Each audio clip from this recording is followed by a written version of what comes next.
UFCW Local 7 workers have voted to ratify an agreement with King Soopers. The new agreement includes a wage increase, improvement to health care, and protected pension benefits.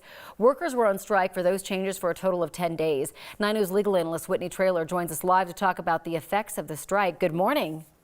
Hey, good morning, Corey. Good morning, everyone. So just as an initial matter, let's talk about the strike itself. Why did the strike happen in the first place, and why couldn't they work it out before going to the picket line?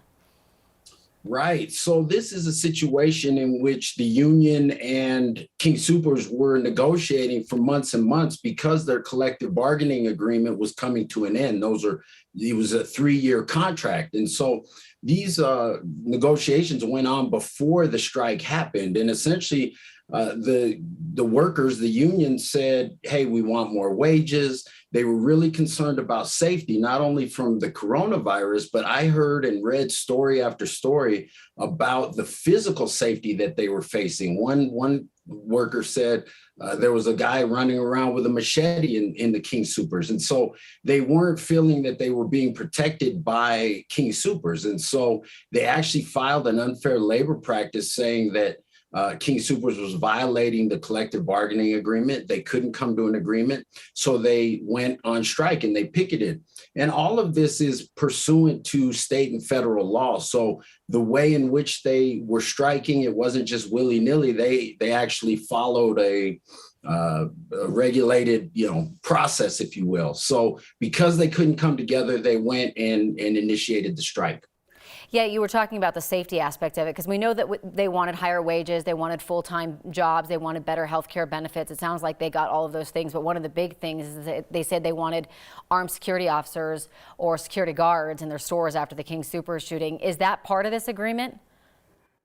That's a good point. I don't think that they actually negotiated armed security. That was a major issue. I haven't been able to actually see the collective bargaining agreement, so I'm seeing what's been reported. So we do know that some of the raises were up to $5.99.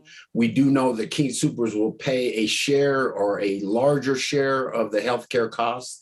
One thing King Soopers wouldn't budge on, though, was employees receiving tips. That was a sticking point, but that was one that King Soopers said, no, we're not gonna give that. Yeah. One question I think is really interesting this morning is, a lot of various politicians like Bernie Sanders kind of got involved in this strike. Do you think that their involvement had an influence on the outcome of the strike? That's a great question. I've been actually thinking about that because I think it gave motivation, encouragement, fortitude for the workers to know that it was getting national attention and there was support. How much it actually influenced the negotiations, I don't know that. I do know that obviously drawing national attention to these issues is significant. On the other hand, Kroger, who owns King Soopers, the strike, even though it involved thousands of employees in Colorado, this King Soopers, it only involves 3% of Kroger's overall profits. And so it was a question of how focused Kroger and King Soopers would be on getting it resolved. So, Bernie Sanders and others getting involved could have certainly made them pay more attention for sure. And we know that this strike wrapped up kind of faster than we all thought. We were thinking a couple weeks. It was 10 days. They have voted to ratify it now. What happens from here? Right. So one of the questions is what happens to the temporary workers? Because they did bring in some temporary workers, and essentially King Soopers is going to have to fire all the temporary non-union workers really by next month. They did agree to promote more than 500 part-time employees to full-time by the end of the year. And so now they'll go forward on the new collective bargaining agreement, which is in place for 3 years. If there's a violation, then there's procedures in place for them to address that.